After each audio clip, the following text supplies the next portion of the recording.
Hey, everybody, and welcome to another edition of the Migraine Mentors minicast. I'm one of your migraine mentors, Dr. Erik Reis, with the Neural Connection. And today's topic is something that impacts every single one of you. There's a reason you're supposed to spend a third of your life doing it. Today, we're talking about sleep.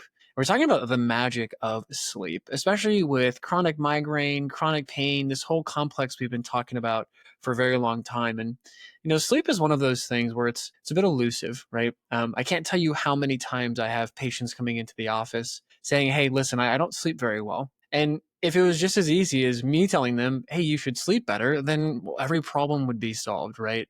But we understand it's not always that easy because sleep is pretty complex when it comes down to the processes that actually happen with sleep. One of the things we know about sleep is that sleep is very, very impactful for a lot of these underlying foundational elements of chronic migraine. For instance, sleep, when you get adequate sleep, high quality sleep actually increases the flow of cerebrospinal fluid in your brain. Well, what does that mean? Well, what's actually happening is this fluid is moving faster throughout the brain, eliminating all of these, garbage like substances to clear out different aspects of what you've used up throughout the day. So think of like taking out the day's trash, right? This glymphatic, this gliolymphatic, this glymphatic system is actually really important for this. And we didn't know about this till like 10, 15 years ago, right? This is relatively new information.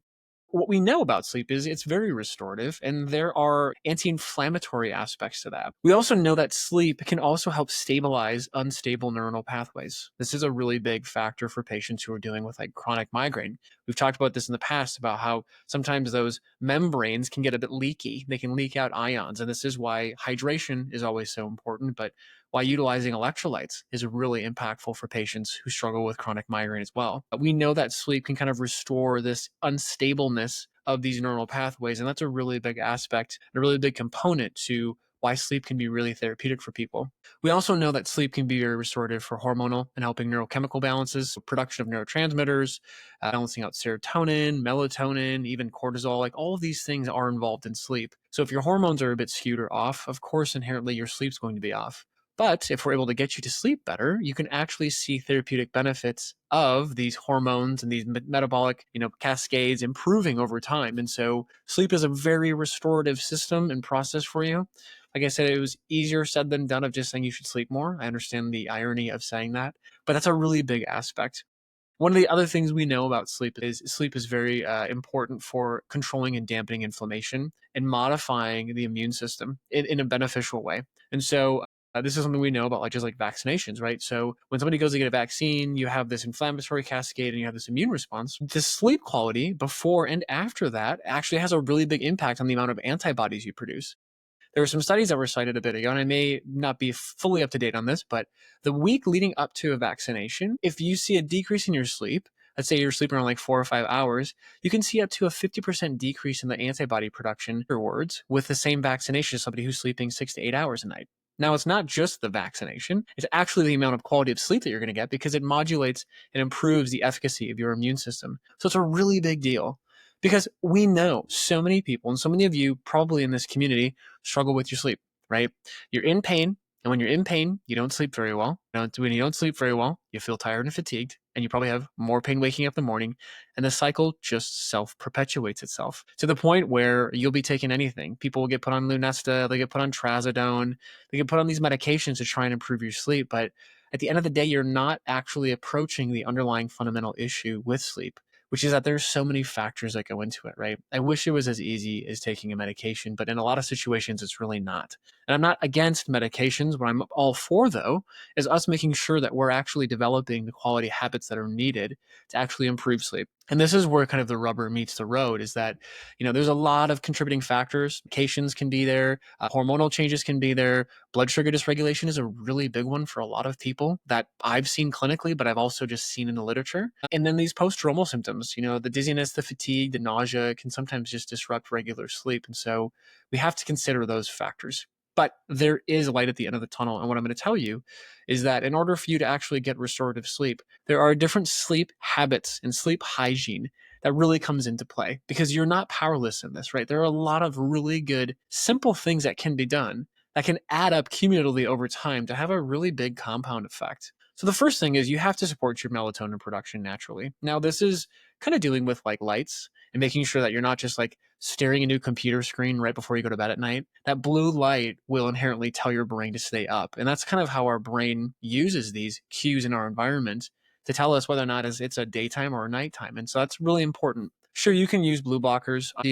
How big of an impact do they have? I'm not really fully sure, to be fair, but I still use them. But more importantly, too, you need to be aware of how light impacts your sleep. So if you're somebody who's going to sleep, you want to get to bed at 10 o'clock, lights out probably at like 9, right? So you can still use a lamp. You can still use maybe a really dim light, but that matters because it changes the melatonin production, the release of melatonin to allow you to get into some of these deeper states of sleep. And that's a really big factor for you. The second habit to look into is balancing blood sugar before bed. Now, I know that there are a lot of people who like eat late night snacks, or they'll kind of snack throughout the evening into the night before they go to bed.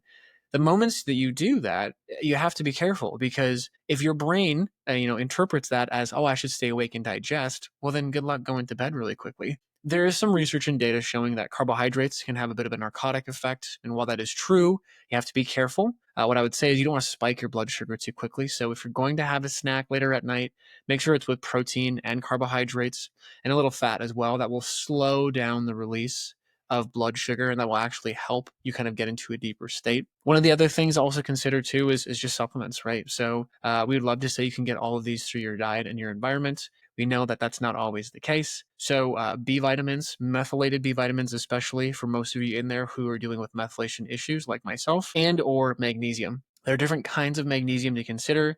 Magnesium threonate is really the magnesium that's responsible for a lot of the central or brain-based outcomes that we're looking for to kind of calm the brain down. But magnesium glycinates can also be beneficial too for like muscles, aches and pains, and then also gut function. So to be fair, just get a combination of magnesium that's going to have all of that included in it, and you're good to go, right? So the sleepy time teas or like MyoCalm like supplements, things like that you can take towards the end of the night before you go to bed can be really beneficial and impactful for helping you improve your sleep because of the mechanisms we just talked about, right?